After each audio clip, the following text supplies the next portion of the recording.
Get him. Oh, I'm a businessman. You're not even a man.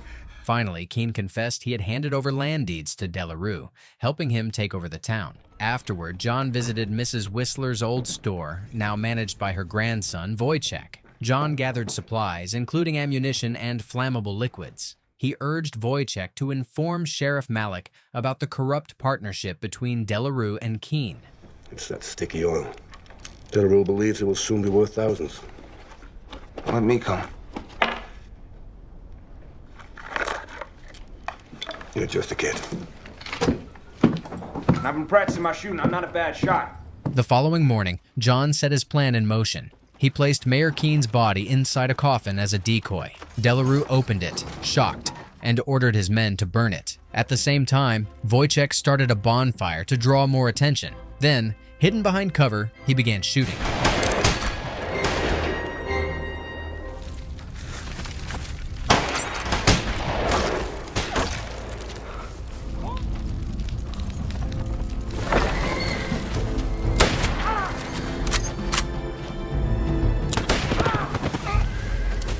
Wojciech, proving himself brave, climbed to a rooftop with more flammable supplies. But the creaking wood alerted a thug below. The man found Madeline bound upstairs. Wojciech wounded his aim with a shot, but this thug downstairs retaliated and killed the boy. As the killer gloated, he lit a cigarette, unaware that spilled fuel had soaked the floor.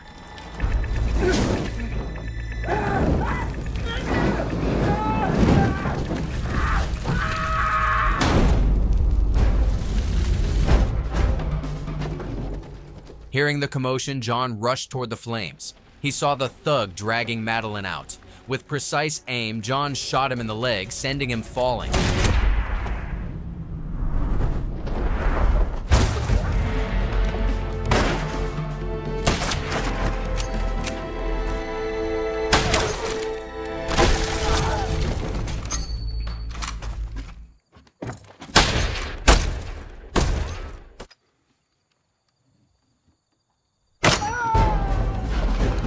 However, as John stepped into the open, he made a critical mistake she shouldn't have made. He had forgotten about Delarue. The gang leader shot John, knocking him to the ground. Standing over him, Delarue mocked John for being stronger than expected. But before he could finish the job, Madeline appeared. You sure as hell.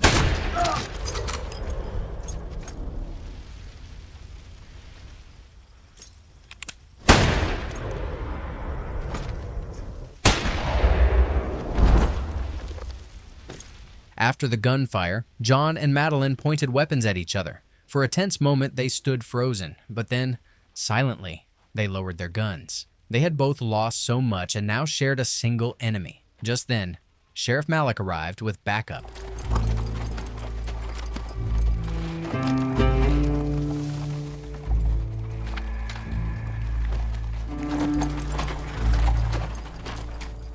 He thanked John for saving the town, but tensed up when he saw Madeline. John stood firm, declaring that she was under his protection. Faced with no choice, Malik backed down. As peace settled in, the silent man and the quiet woman, John and Madeline, mounted their horses and rode off together, beginning a new chapter in their lives, bound by loss, justice, and survival.